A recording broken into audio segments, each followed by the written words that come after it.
9 at 6. State police say violent crime is down in Virginia, but 10 News has found that it increased in the Roanoke and New River Valleys last year. 10 News reporter Tommy Lopez looked over the statistics. He has more tonight for us on the trends. He joins us now in the studio. Tommy? Yeah, we're seeing an uptick in these two areas, and it comes after state police recently released their crime report for 2018. When we talk about violent crime, we mean murder, forcible sex offenses, aggravated assault, and robbery. So this shows the ups and downs in the Roanoke Valley over the last 4 years.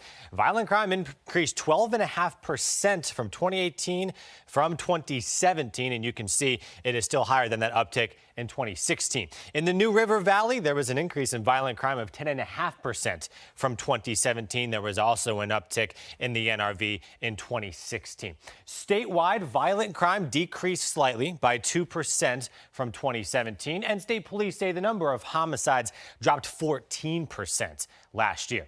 Burglary and breaking and entering crimes are way down. And when we looked closer, we found this. There were half the number of incidents in 2018 compared to a decade ago. You can see the downward trend there. And this number from last year is still lower than all of these last 20 years, going back to 1999, the first year that the state began keeping these statistics. Also, the number of hate crimes dropped. Now, granted, the deadly rally in Charlottesville was in 2017.